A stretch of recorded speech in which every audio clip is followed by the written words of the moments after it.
आप सब पर सलामती हो दोस्तों, मैं हूं मोहम्मद आजम बैग और आप सुन रहे हैं तहकीकत पॉडकास्ट। वो मंजर जो मीडिया छुपाता है, हम आपके सामने लाते हैं। 22 जून 2025 सुबह 2:30 बजे ईरान टाइम पर दुनिया की खामोश फजा में एक खौफनाक धमाके हुआ। अमेरिका ने ईरान की 3 बड़ी न्यूक्लियर तंसीबात पर हमला किया, फोर्डो, नातांज और इस्फहान। लेकिन सबसे गहरा जख्म लगाया गया फोर्डो को, एक ऐसी तंसीब जो जमीन से 100 मीटर नीचे दुनिया की सबसे महफूज जौहरी तंसीब मानी जाती थी। लेकिन आज अमेरिका ने 6 B-2 स्टेल्थ बॉम्बर्स के जरिए GBU 77 MOP बॉम्ब्स और टोमाहॉक क्रूज मिसाइल्स बरसा दिए। तिनबार ने 600 किलो का मेगा बॉम्ब 60 ऑन कंक्रीट या संद्रद मिट्टी को फाड़ सकता है, सिर्फ B-2 बॉम्बर ही इसे ले जा सकता है। और इस दफा 30 टन तक एक्सप्लोसिव्स फोर्डो पर गिराए गए। ये बॉम्ब सिर्फ बंकर्स नहीं, उम्मत के सुकून, उसके यकीन और उसके वाफाकात पर गिराया गया है। अमेरिका ने दावा किया, We destroyed Fordo, mission accomplished.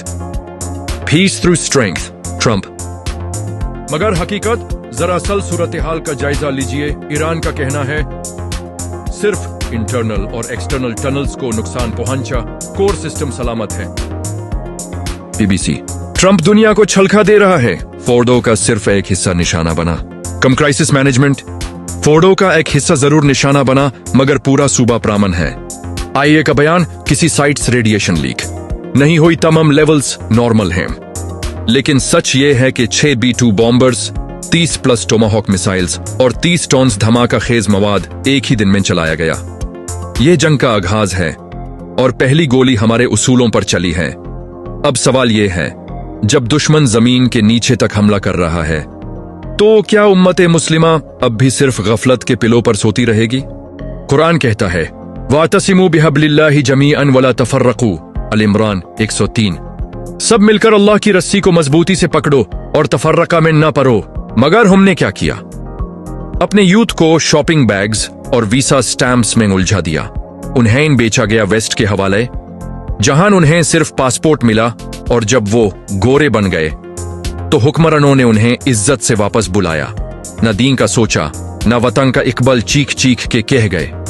वो जमाने में मुअज्जज थे मुसलमान होकर और तुम ख्वार हुए तारीके कुरान होकर। तू शाहीन है, परवाज है काम तेरा, तेरे सामने आसमान और भी हैं। फैज कहते हैं, निसार में तेरी गलियों पे आए वतन के, जहां चली है रस्म के कोई न सर उठा के चले। रसूलुल्लाह का पैगाम, तुम एक जिस्म की तरह हो, फिर क्या ईरान का दाढ़ हमारा दाढ़ नहीं। जिगर मुरादाबादी की आग आग है, आग में जालना है मुसलमान का नसीब, सर कता सकते हैं लेकिन सर झुका सकते नहीं। हबीब जालिब का इनकार, मैं नहीं मनता, मैं नहीं जानता जुल्म के जब्ते, लूट के दस्तूर। ईरान का जवाब, this is a big red line. Iran ने कहा, UN सिक्योरिटी काउंसिल का दरवाजा खटखटाया, रशिया चाइना से डिप्लोमेटिक और मिलिट्री सपोर्ट ली, इंटरनेट शटडाउन हुआ क्योंकि साइबर वॉर भी चल रही है। और दुनिया, पाकिस्तान, चाइना, रशिया, मजामत UAE, कटार, टर्की, डिप्लोमेसी का मुतलबा IAEA, no radiation leak but pressure is rising. तो अब वक्त है, वक्त से पहले जागने का। बीट ग्लोबल इस्लामिक डिफेंस अलायंस की बुनियाद, इंडो यूथ को सर सैयद सलाहुद्दीन और इकबाल की रूह से रोशन करना। 3 मीडिया, टेक, एजुकेशन में मुस्लिम अवेकनिंग। दोस्तों, ये पॉडकास्ट सिर्फ खबरों का तज्जिया नहीं, ये उम्मत की अजमत का मतम भी है और उसकी उम्मीद भी।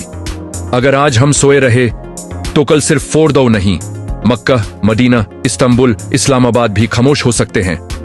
आप सुन रहे थे तहकीकत पॉडकास्ट। मैं हूं मोहम्मद आजम बैग। तहकीकत पॉडकास्ट आपका है, जज्बा के साथ, हक के लिए, उम्मत के नाम पर।